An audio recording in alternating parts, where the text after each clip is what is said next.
holy city, Jerusalem.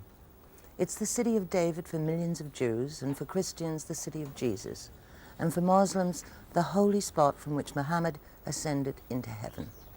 The old city of Jerusalem was a part of Jordan until the Six-Day War of 1967, when Israeli forces took it over.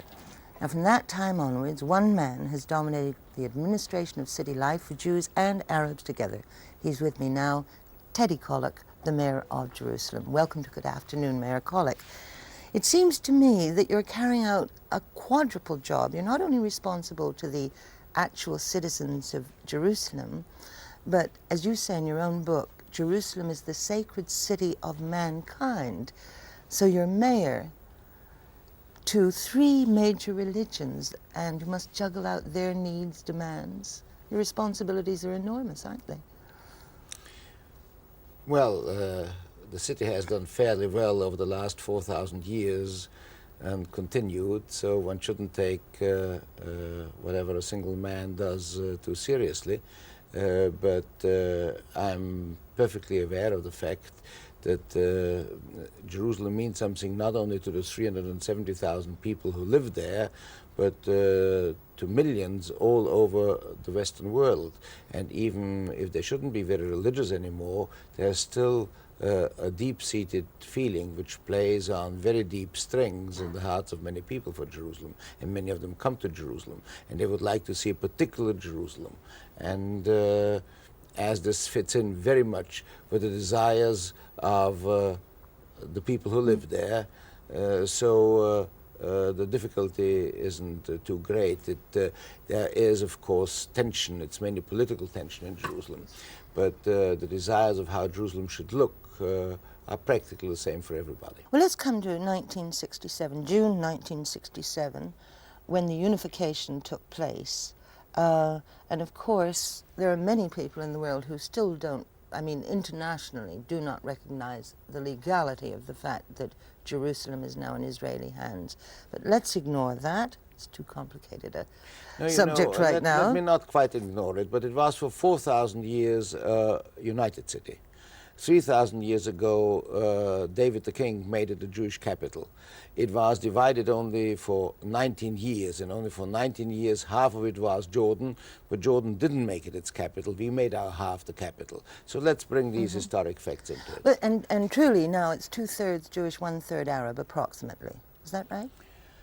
Well, that is approximately correct, but most people all over the world are always forgetting in this whole thing the Christians, who are not necessarily Arabs. The Greeks or the Armenians or many others would not regard themselves as Arabs. The vast majority of this 1/3 are Muslim Arabs, and some are Christian Arabs. But there are these old established venerable churches there as well, and they have great rights and great interest to vast groups outside Jerusalem, and they should at least be mentioned.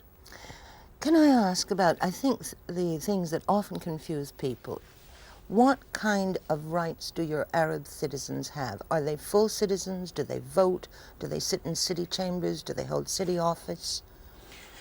Well, it's simple. They were all Jordanian citizens. We offered them as a choice Israel citizenship or to remain Jordanians. The vast, vast majority preferred remaining Jordanians because it gives them rights which we can't offer them. For instance, they can go every morning, if they so decide, across the river to Jordan, travel in all the Arab countries with their Jordanian passport, send their children eventually to Arab universities, which they would like because this is the continuation of their culture, and all this they would lose if they would become Israel citizens. As Jordanian citizens, they are allowed and fully permitted to vote for the city council, but not for the parliament. In the parliament, when national issues are being decided, only Israel citizens can vote. For the municipalities all over Israel, if you would live there and would have an address on the 1st of January of the year in which elections take place, you could, as a ratepayer, vote for the city council wherever you would live. And so therefore they, as well as the thousands of monks and nuns and priests of various countries who reside in Jerusalem, can participate in municipal elections, can also be elected. So far they have preferred not to be elected, because if a man would be elected, he may be regarded as a collaborator, and then his child may not go possibly to university in Amman or in Cairo, or before that in Beirut, or his sister may be molested who lives in Abu Dhabi or I don't know where. So we have the highest ranking officials, in the appointed officials in the city, and we have a good number of voters who vote in the city council. Last election a few less than the one before, because there was some intimidation going on, was regarded as not very nationalistic, as not very nice that the patriotic Arab should go and vote. With all this, many thousands did. So there's still an imbalance, not of your own making. I know you have been accused within Israel of being too sympathetic to the Arabs, of actually having said you can understand why they feel occupied. Well, I have learned maybe from this country magnanimity and victory. Meaning? We were victorious in Jerusalem, and therefore we should be more considerate of the people who regard themselves as defeated, as they were 10 years ago, than we should be even of our own needs. We can afford to make it easier for people who are after all a minority and regard themselves as naturally any minority anywhere in the world does, as being somehow badly treated. So therefore you have to make a special effort to give them a feeling that at least in the city things are on an equal basis. It's difficult because conditions in the eastern part of Jerusalem weren't good. They were a low tax paying society which gave very few services. That's the old Arab quarter. The part that was 19 years under Jordan. They paid very little taxes and got very little services. We demand a lot of taxes and give very high services. I think we have more identity in Jerusalem between the people who live there and their city than probably in any other city. Jerusalemites are proud. Even the garbage collectors are proud of being garbage collectors in Jerusalem. There's such a thing, and it sounds so shallow to say this, but you have had comparative peace for almost 10 years in a very difficult situation. Is there any secret recipe? Can one man have a recipe for peace? Well, I think peace is maybe a slight exaggeration. There are very different aspirations. Israelis want and are confident they will keep this as the united capital of Israel. That within they have to make all kinds of arrangements, and many of us believe concessions, to make it easy for Christians and Muslims to be in the city. Arabs want their sovereignty back over their part of town. So this is not always easy to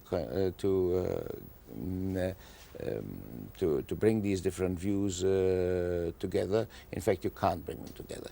The question is that under those circumstances, we have created a situation where people are not interested in violence.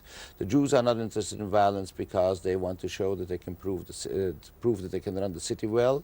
The Arabs are not interested in violence because they want to stay, and they are mainly interested in the tourist business, which is the basis of their existence there.